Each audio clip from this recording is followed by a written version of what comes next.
The following is an AI radio TV news feature. Headline: Spirit photography captured love, loss, and longing. Byline: Felicity T.C. Hamer. Lead: Haunting photographs depict the dead as still with us. Story: Photography has always had a relationship to haunting, as it shows not what is, but what once was. The process whereby light must bounce off the subject and back towards the camera suggests that photographs have touched and carry a trace of what is shown. Scholars of fields from anthropology to art history have explored the association between photographs and ghosts. This association is exaggerated by spirit photography, which are portraits that visually reunite the bereaved with their loved ones, a phenomenon I attribute to the creative innovation of a Boston woman in 1861. Modern readers may be preoccupied by the motives and methods of spirit photographers, their use of double exposure, combination printing, or contemporary digital manipulation to produce semi-translucent apparitions. But far more interesting is the impact the resulting photographs had on the bereaved who commissioned the portraits. At heart, the Victorian interest in spirit photography is a tale of love, loss, and longing. Spirit of the age. Spirit photography developed within the context of spiritualism, a 19th-century religious movement. Spiritualists believed in the soul's persistence after death and of the potential for continued bonds and communication between the dead and the living. In 1848, when two young women of Hydesville, N.Y., claimed the ability to hear and interpret the knocking of a deceased peddler in their home, spiritualist ideas were already in the air.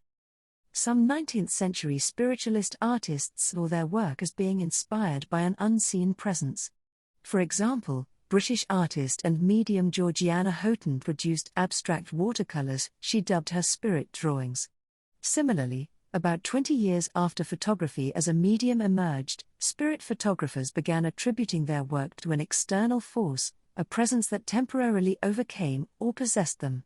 The spiritual extra that appeared alongside the bereaved in spirit photographs, sometimes clearly a face, at other times a shape or object, was meant to be understood as not having been made by humans. Paired with the longing of the bereaved, spirit photographs had the potential to become intensely personal, enchanted memory objects. Sustained bonds. Unlike post-mortem photography, the 19th-century practice of photographing the deceased, typically as though sleeping, spirit photographs did not lock the loved one in a moment after separation has occurred through death. Instead, they suggested a moment beyond death and therefore the potential for future moments shared. Spirit photography encouraged and then mediated the resurgence of the deceased's animated likeness. At a time when many available technologies, such as the telegraph, telephone, and typewriter, were being applied towards communication with the dead, spirit photography offered a visual record of communication. But in spirit photographs, the beloved seldom appeared at full opacity. Using the technique of semi-translucence, spirit photographers depict spirits as animated and still with us. That they are only half there is also indicated. In this way, spirit photographs illustrate the lingering presence of the absent loved one, just as it is felt by the bereaved. Spirit photographs were not the first photographs to depict ghostly apparitions. But they do mark the first instance wherein these semi-translucent extras were marketed as evidence of continued connection to the deceased. As a service rendered within the bereavement industry, spirit photographs were meant to be understood as the grief of separation, captured by the camera, and not constructed through some form of trickery. Spirits in the world. Belief in the appearance of miraculous impressions of forms and faces may appear novel in the emerging medium and technology of photography. But a longer tradition of finding meaning and solace in the apparition of faces can be seen in Christian traditions of venerating relics such as the veil of Veronica, which, according to Catholic popular belief and legend, bears the likeness of Christ's face imprinted on it before his crucifixion. Even in the 19th century, recognition of the beloved in spirit photographs was occasionally equated with pareidolia, the powerful human tendency to perceive patterns, objects or faces, such as in relics or random objects. In 1863, physician and poet O.W. Holmes noted in Atlantic Monthly that for the bereaved who commissioned spirit photography, what the resulting photograph showed was inconsequential. It is enough for the poor mother, whose eyes are blinded with tears, that she sees a print of drapery like an infant's dress, and a rounded something, like a foggy dumpling, which will stand for a face. She accepts the spirit portrait as a revelation from the world of shadows. If the photographer's methods were exposed, the bereaved still maintained their spirit photograph was authentic. The ambiguity of the figures that appeared seldom deterred the bereaved from seeing what they hoped for. Indeed, it was this very leap of faith that incited the imaginative input required to transform these otherwise unbelievable photographs into potent and intensely personal objects.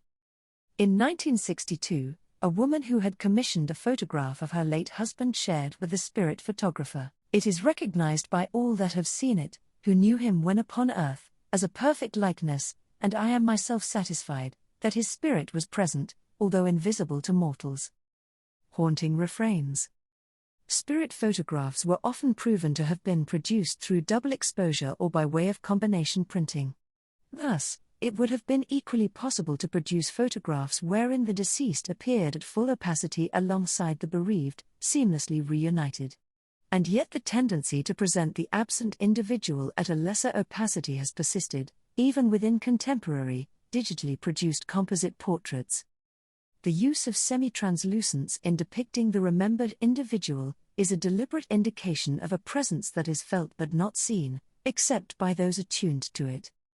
While spirit photographs were cherished as messages of love from beyond the grave, surely they were also messages of love to the departed.